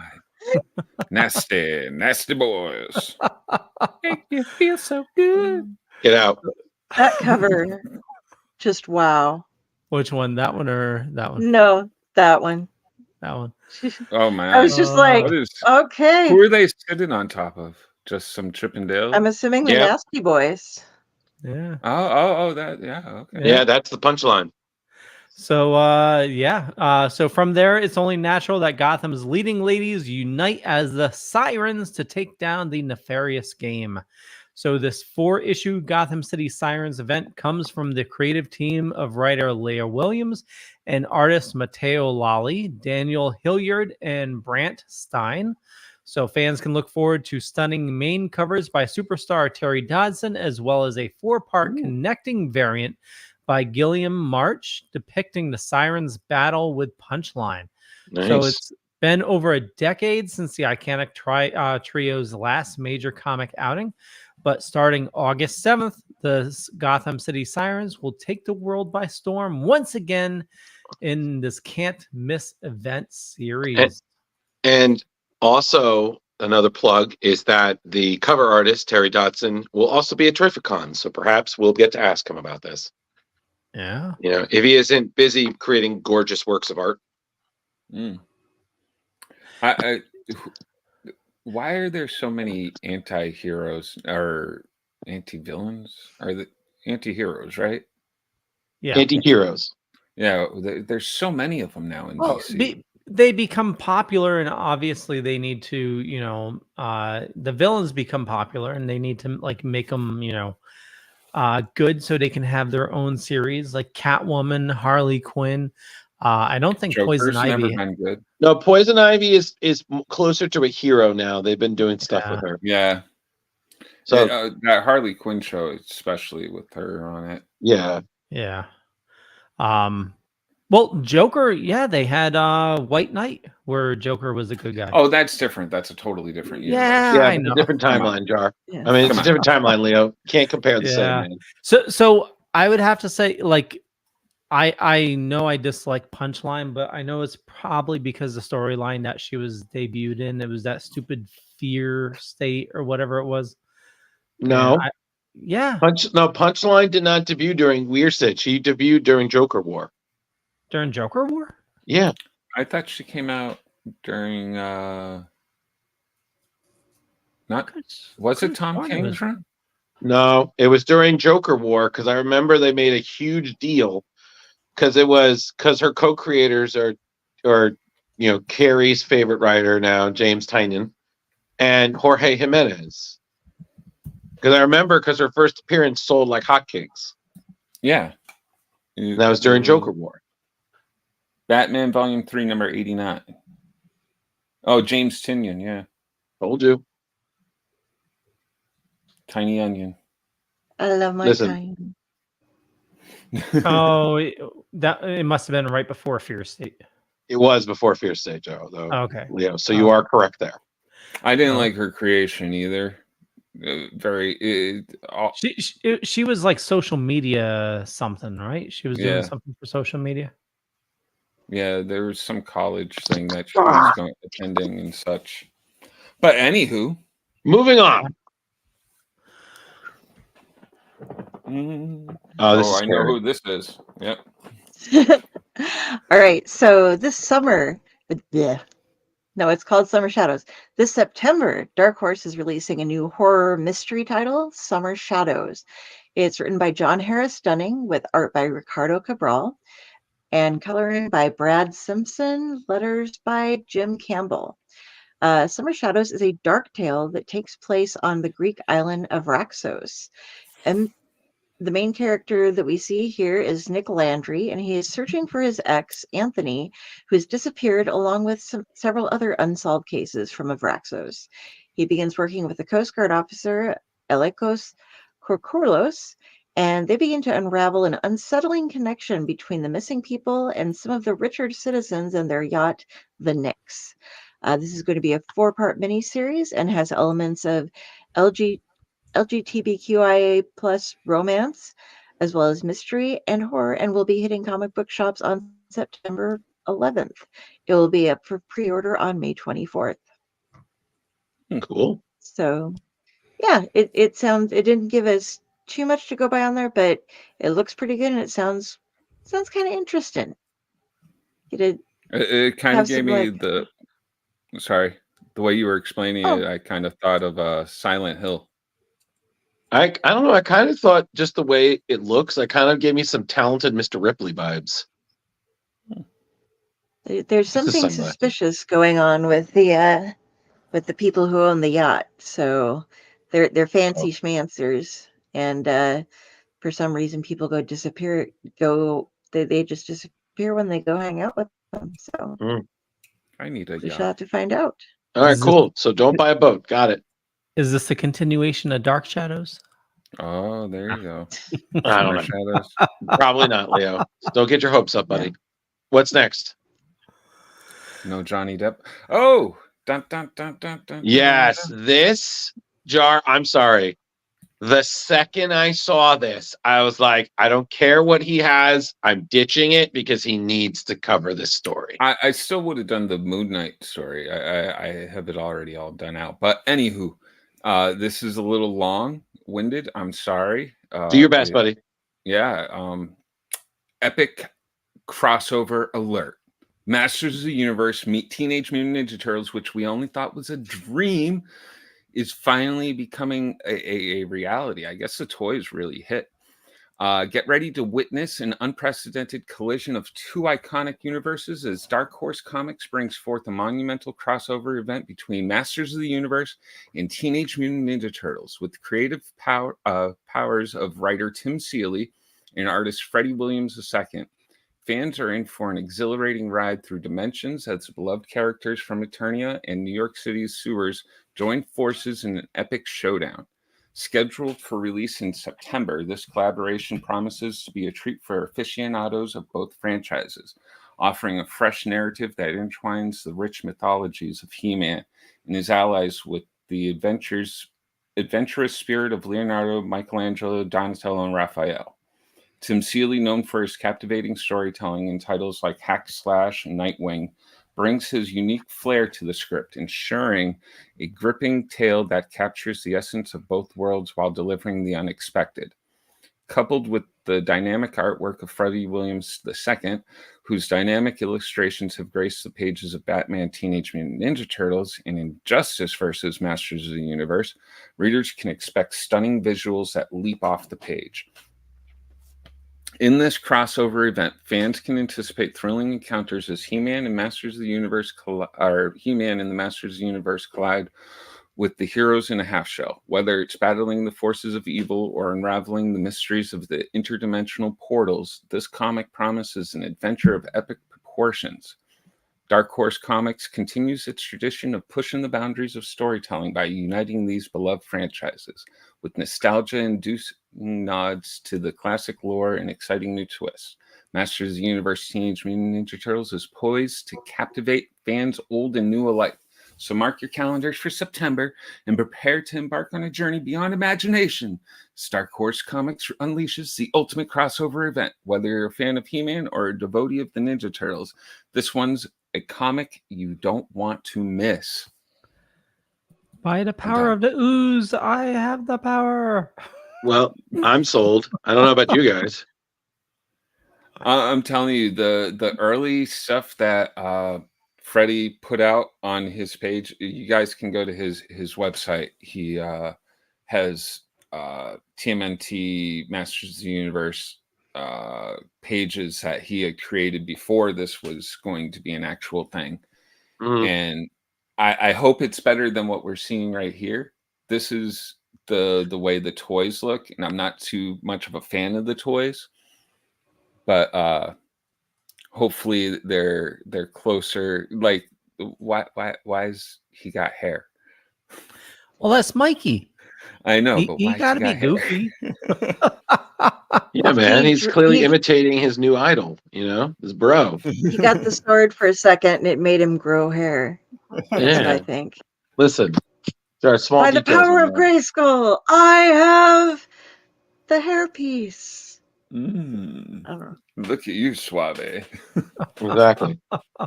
So, is there any other stories after this, or is that all? Yeah, there's Oh, right. more. This is me. There's The more, show from Drew. the ashes. I thought that was the last one. Yeah, so did I. I was like, oh, nice. Shit. Oh, No, All right. there's two more. All right, Wolverine. Okay, everybody. Because we haven't had enough Wolverine issue 1s, as you already saw from Mr. Pond, that this has a bunch of variants too. This story will follow Krakoa's fall and the brutal Sabretooth War storyline, which is going to be wrapping up soon, which has been absolutely awesome.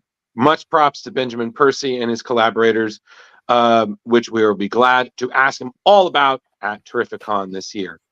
Following Sabretooth War and whatnot, Logan is going to turn his back on humanity, mutant-kind, and the X-Men in the new series by Saladin Ahmed, who's doing Daredevil right now, and Stormbreaker artist Martin Kookolo, who has also been doing some great work on Immortal Thor. So Logan reunites with his wolf pack, embraces the beast within, and wants nothing to do with humanity, especially the X-Men. But unfortunately, because he is still the best at what he does, a new war finds him. And as Nightcrawler struggles to remind Logan that he's part of an extraordinary family, his exile is disturbed by more of his enemies because they just can't get enough of this short guy. And each battle sees a new existential threat gaining strength with a new villain who's apparently been around since the days of myth, trying to get his way to the surface, and then, of course, will alter the scope of Wolverine's story and force him to prove himself like never before. And as Jar would put it, the new series will kick off a key first appearance and a major addition to the lore of Wolverine. So definitely keep an eye on this if you are looking to collect. Mm-hmm. Yeah, I mean, both creators on this seem to be really passionate about it. This is going to be available September 11th. And yeah, more Logan, schnickty, bloodthirsty, battle axe and goodness, everybody. Yes. So Nice. I just hope they don't kill him off again and try to bring him back. Me too. Kill him off again. Yeah. And try to bring him back. But yeah, so Wolverine, September 11th. Check it out. Next. Ooh. Oh, yes. Carrie. Oh, I know what this is about. Yes. This is getting a lot of talk from the Yay! comic groups. So, Sci-Fi recently announced that it has put an order on the Image comic series Revival. It will be falling under the production studio Blue Ice Pictures, who are currently also behind current program Surreal Estate. And Sci-Fi has added a number of shows in the past few years based upon comic books, including Resident Alien, Winona Earp, Krypton, Vagrant Queen, The Ark, Surreal Estate, and Reginald the Vampire. The original comic Revival was written by Tim Seeley with art by Mike Norton and ran from 2012 to 2017. It's an unusual zombie story taking place in rural Wisconsin, where the twist is the zombies do not look like traditional zombies. They look and act just like they did when they were alive. This makes things quite difficult for the authorities when a murder takes place, and everyone is now a suspect whether they're alive or not so much. They've not given us a definite date, but it is projected to come out in 2025. And I didn't get a chance to really dive into the comics, but I got started just a little bit. And it seems that they've kind of quarantined this town off because they have the revivers popping up, and people don't know. She's like, "Oh, what did you think about? What do you think about?" Well, I didn't know that Betsy had died until after she had risen, sold me a half gallon of potato salad for lunch, and then I talked to her later. It's kind of weird getting your food from a dead person. So they're trying to decide whether you see some outside things from the government, like, well, we should study this. And some people think it's a sign of the apocalypse. Some people think that this could extend human lifespan, so they want to do studies on them. And then there's the town people themselves who are just like struggling with this whole thing and not being able to leave. So There you go. it looks like it's going to be pretty good. And I'm going to get into reading it as soon as I can. Nice. There's just so much that we can ask Tim Seeley about at Terrificon this year. So much. Very cool. All right. Very So Tom Dog had a yeah. Yeah. All right. So I'll take this briefly, Leo. I can do this one. So everybody, because the Spider-Verse is not popular enough, they have announced that there will be a live-action Spider-Man noir series, which will be played by one of Hollywood's boldest and most energetic stars, someone who definitely ensured that Carrie will not see this movie unless under protest. Nicolas Cage, who voiced the character Spider-Man Noir in the well-received and popular Across the Spider-Verse movie. So this has just been announced recently. More details will as it goes along. And by Carrie's face, she's not amused. Carrie, apparently, Carrie gets a nice kick out of his impression, which, to quote an impression of Nick Cage, that's high praise. So, you know what Leo, I just need to tell you, don't ever show Carrie anything of Nick Cage, because to say her face will literally look like she just swallowed some sour milk, it would just be like, hey, it's like you just told her, hey, you know what? All the Coke Zero in the world is gone. And it got replaced with like... How can you not be a Nick Cage fan? Because she's not. No, don't do it. Don't do it, Leo. Don't go there. I made this mistake. We don't have time. Leo, we don't have time. And also, as a side note, don't ever show clips of Nick Cage as Ghost Rider to Carrie, because That's the best Ghost Rider. No. Leo, you understand the way she looked at me when I did it. It was like it was like Brando. It was like Brando during The Godfather. She was like, "Look how they massacred my boy." Yeah, Carrie can't even say it. He was like, "Nope, yeah." And now Tom Dog is definitely gonna get a tongue lashing when the show's over. It's like, I'm having a good show, and then you had to bring up this. Like, she had to drink so much Coke Zero to get the taste out of her mouth. Well, you know what I say about that? It's Cajun time.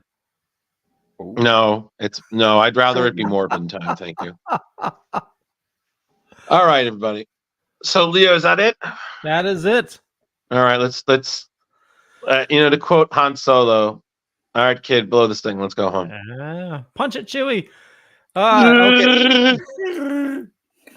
I was thinking, when Jim was talking about his Peanuts mashups there, he needs to do a Chewie as Pigpen. Oh no. Are you saying Chewie's stinky? No, but I think that could, well, yeah, maybe Chewie is stinky. What are you trying to call him, a clown? No. I mean, he probably smells like wet fur all the time, That's true. Yeah. You're right. Unless, you never see any showers going on. He's probably all dreaded up. Yeah. Get up. Well, on that note, well groomed. God damn it! Let's just end the show. Save the banter for after the show. God damn it! I want to thank everybody for watching this fine evening. You know how to find me. A bunch of people watching, so head on over to our YouTube. Make sure you subscribe. Head on over to our Facebook, and join our group, our comic book group. We got a lot of fun stuff going on. And you know how to find me. Just Google me. I do a bunch of stuff. It's out there. Without further ado, we'll kick it over to Jar Jar. Oh, I was expecting Carrie. I know, me too. Bitch. Oh, hey, you can Google me too, but you probably won't find anything. So I would say come over to Facebook, hang out with me, friend request me, send me a message. I might respond. And check out Talking Dead on Wednesday nights, which I'm doing still because Leo is never coming back. Ever. And ever. But tomorrow night we have Samantha Newark from fame of the voice of Jem. She's totally outrageous. So come check that out. And from here over to Carrie. Or is it over Carrie! to Drew? Oh, it's over to Carrie. I did it. Aw. Get at us hanging out. Yeah. So you can find me here with these gents every Tuesday night. You can also find me over on the Owlite Network. We have like 13 shows going now, and I'm on about half of them depending on the night. We are on every Sunday, Monday, Wednesday, Thursday, and every other Friday right now. And this upcoming Sunday, we are going to have an Owlite picture show with Magenta Manor, which are our fellow Dorking folks, Patsy and Ashes from Throwdown Thursday, and they have a couple different things. But yeah, they're going to come and talk about movie production with us. And so if you want to find me, look up Carrie Sanders, spelled like that. See a crow, you know it's me on Facebook, and all of my links are there. You can go to my author page where I have some books out. I have a new book coming out, and the whole Owlite group does. It's the Owlite Menagerie, and you can learn more about that if you follow my links from there. Let's see what Drew's doing. These He's fucking- lost He's on the gravity. ceiling. These fucking people drove me up the wall again, I tell you. But listen, everybody. Thank you for joining us. If you've been here before, thank you. If you haven't, come back again. We're really great. If you need to talk to me, you can Facebook me, Drew Malo, Ghostbuster 1984. I'm finally using my Instagram again. I'm working on a lot. I'm trying to get back into the writing game. I'm just so busy. So if I don't respond, I really swear I'll get back to you. I just need to finish the snap first. So see you in like 10 years. Who's our guest for next week? Yeah. Oh, right. Hold on. Let me get topside for that. Hey, everybody. Thank you so much for joining us on Splash Pages. Next week, we have writer Garrett Gunn will be returning to Splash Pages. We're very excited for that. We're going to hopefully be reading his book, Warcorns, which, yes, you're going to have to read it to understand it.